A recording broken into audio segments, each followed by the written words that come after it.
नमस्कार विद्यार्थी मित्रांनो, तुमचा 12वीचा रिझल्ट लागलेला आहे आणि आता तुम्ही एका नवीन करिअरसाठी सज्ज आहात. पण इथं आपण फ्युचर करिअरची चर्चा करणार आहोत. त्यामुळे आज आपण चर्चा करणार आहोत IIT जोधपूरच्या BS मॅनेजमेंट अँड टेक्नॉलॉजी. AIचा वाढता वापर आणि त्याचा आपल्या जीवनावर येणारा परिणाम आपण टाळू शकत नाही आणि त्यामुळेच येणाऱ्या काळामध्ये तुम्हाला अशा डिग्रीबाबत माहिती असणं गरजेचं आहे. तर ही जी डिग्री आहे ती कोण करू शकतं? ही डिग्री आर्ट, कॉमर्स, सायन्स कोणी पण करू शकतं. फक्त तुम्हाला 12वीत मिनिमम 60% मार्क्स जे आहे ते तुम्हाला असायला हवेत.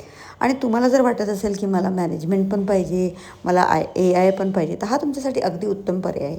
आणि 12वी सायन्सच्या विद्यार्थ्यांना सांगायचं म्हणजे यासाठी कुठल्याही JEEची गरज तुम्हाला नाही.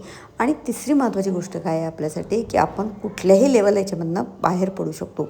सर्टिफिकेट कोर्स करून किंवा डिप्लोमा करून किंवा डिग्री करून आपण कुठल्याही लेवलला या कोर्समधनं बाहेर पडू शकतो, एक्झिट करू शकतो.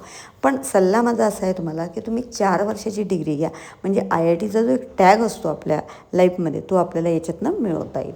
आणि सर्वात महत्त्वाचं म्हणजे ही डिग्री केल्यावर किंवा करताना तुम्हाला IITच्या काही कॅम्पसमध्ये सुद्धा सहभागी होता येईल. 999 रुपये भरून ही परीक्षा तुम्ही देऊ शकता, जी की 28 जूनला आहे. आणि सर्वात महत्त्वाची गोष्ट काय, की तुमचं रेग्युलर शिक्षण घेता घेतासुद्धा तुम्ही डिग्री करू शकता. आणि नंतर तुम्हाला बिझनेस ॲनालिस्ट किंवा मॅनेजमेंट ट्रेनिंग किंवा डिजिटल मार्केटिंग यासारख्या अनेक नवीन नवीन जॉबमध्ये तुम्ही या कोर्सद्वारे सहभागी होऊ शकता. अशा अनेक नवीन कंटेंटची आपण माहिती घेणार आहोत. तेव्हा नक्की शेअर करा, सबस्क्राईब करा. धन्यवाद.